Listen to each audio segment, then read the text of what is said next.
Hi everyone, it's Mike here. So recently my friend Linda and I have been discussing white space. So white space is the areas on an art journal page that you don't do anything with. And we find that most people have difficulty with white space. The temptation with art journaling is to fill every available space on a page with either colour or texture or something like that. So showing restraint with white space is very, very difficult and counterintuitive for art journalers. We find it very, very difficult to leave spaces blank on an art journal page. Linda's had a go recently at doing, quite successfully, recently at doing an art journal page where she showed restraint. And I'm just talking with her this morning on the telephone, and she said she was so tempted today to actually go back a few days later and just add some splatters to a page that she'd done recently, because still looking at it, she thinks that, you know, there's not enough on the page. So showing that restraint is really, really difficult, and sometimes you are pulled back into an art journal page to add something more, to do more to it. So to show restraint by not doing that is really, really kind of difficult.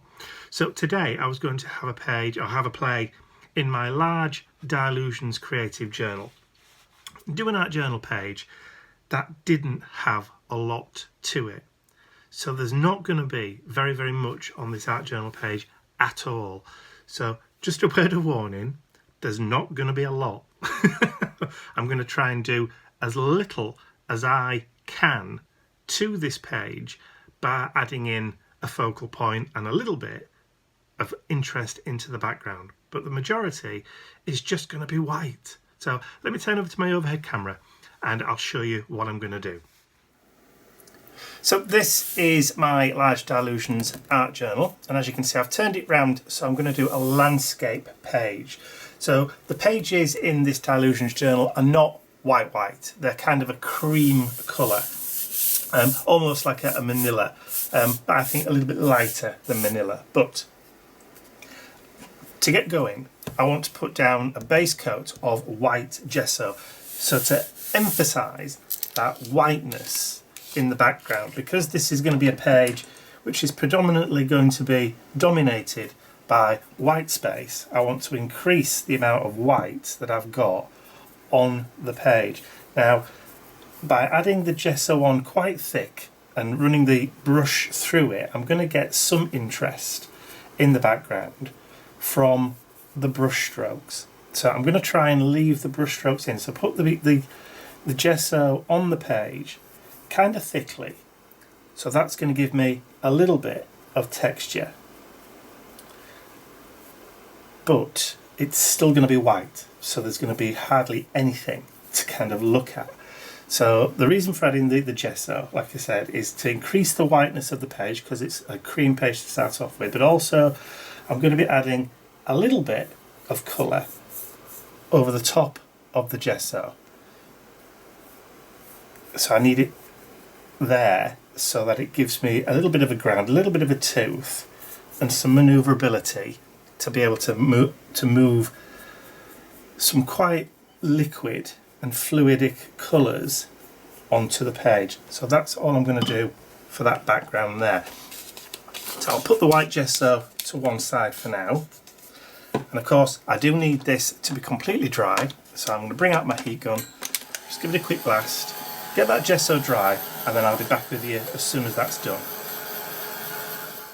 Okay, so my white gesso has now dried. Now you might be looking at that thinking I can barely tell the difference. So if I just do that, thank you Mr. Computer, just tell me an email that's come in. So if I just do that and just flick the pages back and forward, you can pretty much see that there is actually a difference in the colour. More white, less cream. So to start adding some more colour on, I'm going to be using some watercolours today. Now this is a set of 24 colours from the Artist's Loft. So ooh, look at that fabulous kind of glare. It's kind of psychedelic, isn't it? I'm predominantly going to be using this blue. So all I'm going to do, let me just shuffle that page to one side. I'm going to take a small brush and I'm going to just wet it, and I'm just going to activate that light blue.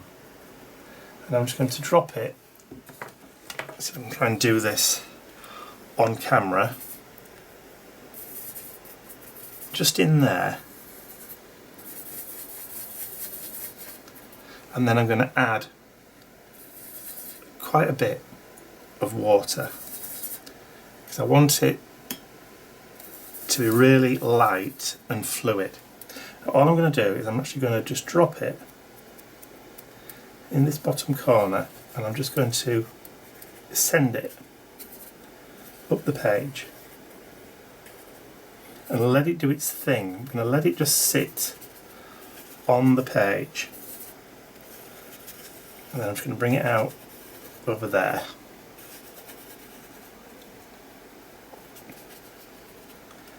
I'm just going to let it kind of sit on the page, pool a little bit, just drag the brush up, maybe down a little bit that way, and then if I need any more, I'll just mix some up. Ooh, add it into that lid, add some more water, and then just drag it across. I'm creating a kind of cross shape, which is kind of over to the right hand side of the page, kind of following that rule of thirds on the page, trying to create composition so that everything's down here in the bottom kind of right hand corner. I'm just going to leave that, add, just let it do its thing.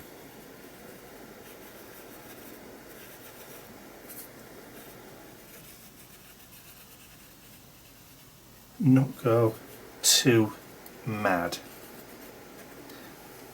And then I'm going to clean off and just wipe up the residue with a baby wipe, and then put that to one side. And then I'm going to dry that off. I'm just going to grab the heat gun and dry it. And because it's watercolour, it's going to move a little bit, but also it's going to dye back lighter. So I shall just keep doing this until it's all dry, and then I'll be back in a few minutes.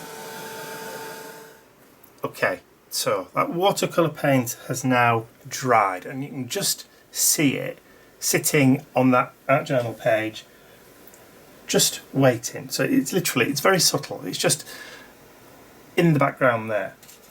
So what I want to do now is I want to grab my fan brush, my dirty fan brush. Well, actually it's clean, but it just looks dirty.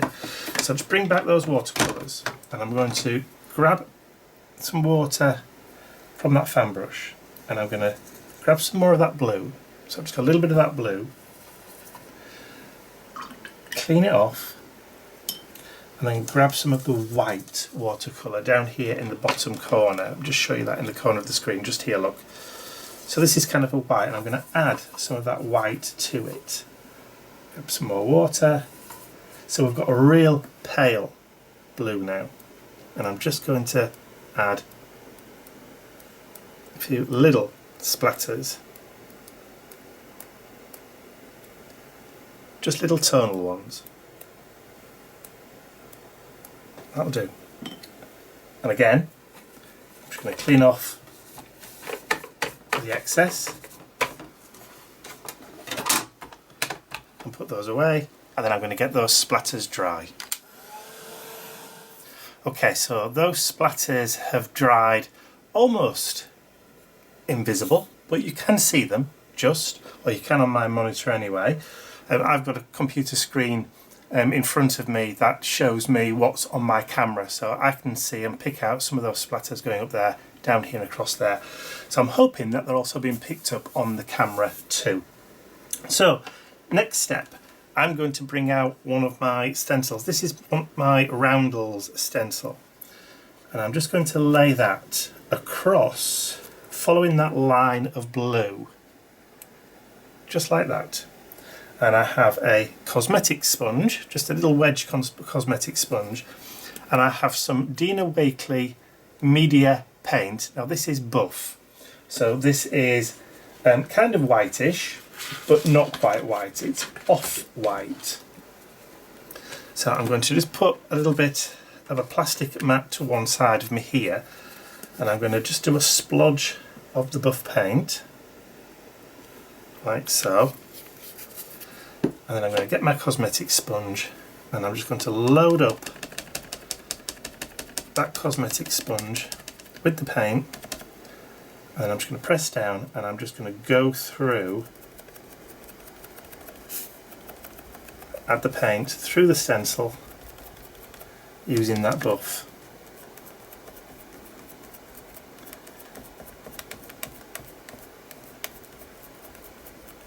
And it'll be very, very subtle.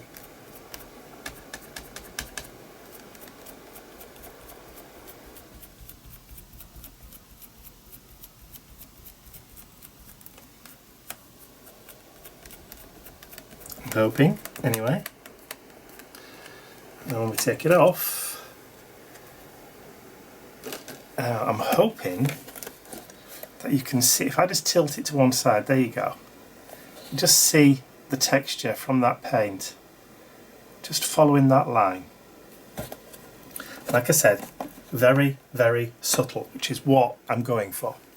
Bearing in mind, this is supposed to be a page which is predominantly white space. So let me get that dry. Okay, so that buff paint is now dry, and I'm hoping that you can actually see it because it's broken up that blue in the background a little bit. You should be able to just see a little bit of contrast. Okay, so the next thing I want to do is I want to add a little bit of darkness into this now. So I've now got some washi tape. So I'm going to just tear a couple of strips of washi tape, and I'm going to be very, very careful and try and tear it now down the middle. So I just want some hints of this tape in the background. It's sticking to my fingers now. And I'm going to just add a couple of pieces. Now, because it's a white background tape, it should blend quite nicely, just leaving that black that you can see. So again, just being really, really careful.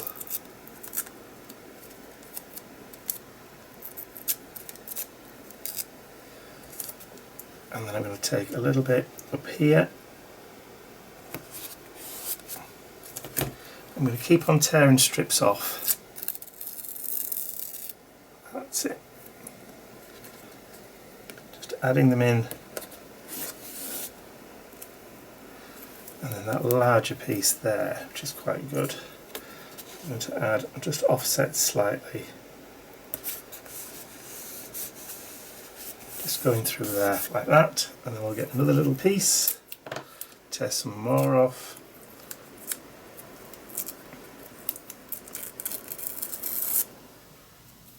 And then let's see if we can just do it going out that way.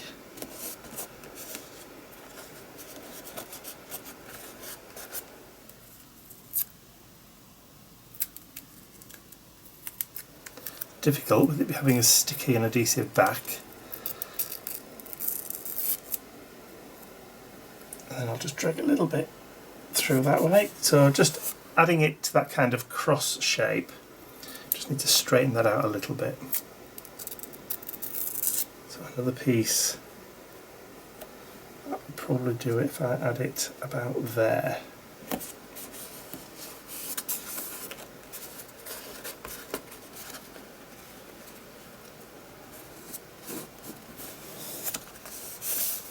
That should do nicely. Subtle. Well, I say subtle, not really subtle now, but it just adds a bit more texture into the background. Okay, so the next, I want to add my focal point. So I'll need some glue. So have I got any glue hiding away in one of these drawers here? I normally do, unless I've run out. Talk about being prepared. No, right, I'll have to get a new one. Here we go. So, diary glue stick. Seeing as we're using the Dylusions Journal, so I shall grab my glue stick, just grab a piece of polyprop, making a mess, and then I'm going to just add some glue on my focal point.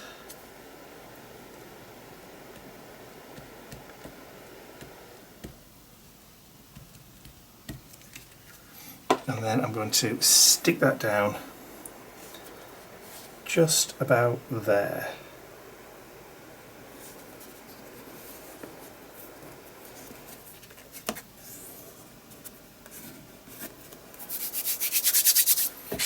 I'll get rid of that polyprop now. There we go. Just give it a gentle rub.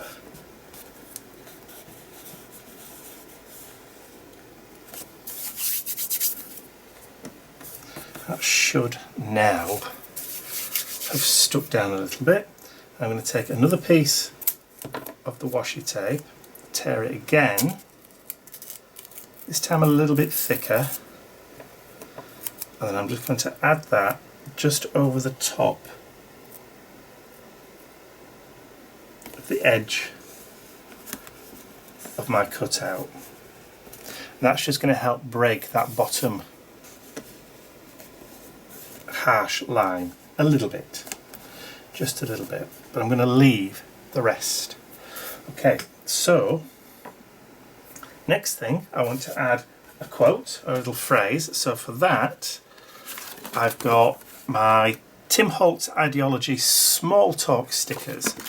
So I'm just going to have a quick flick through and see if there's anything that jumps out at me.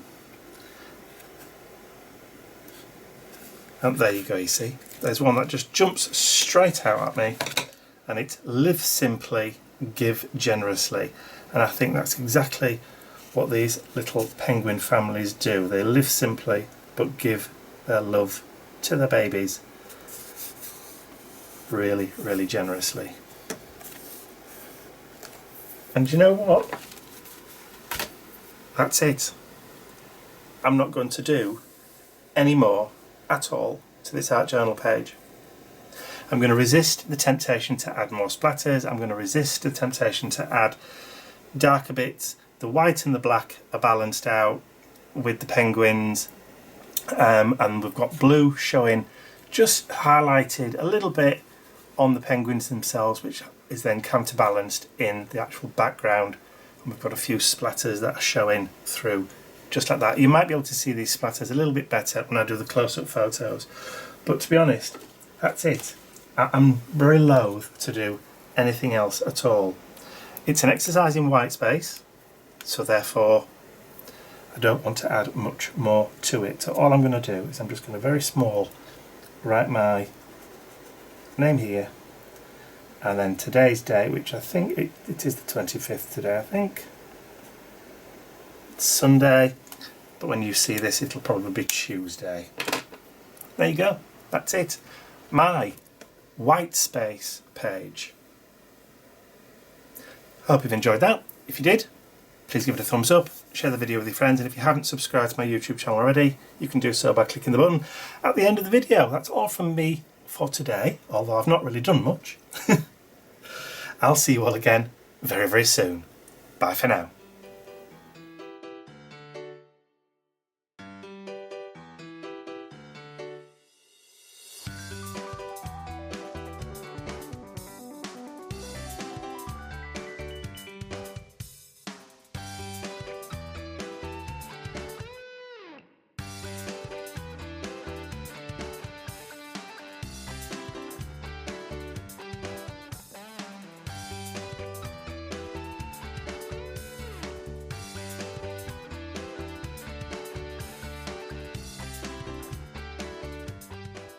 I'd like to say a huge thank you to all of my angels, because without you, these videos would not be possible. Thank you.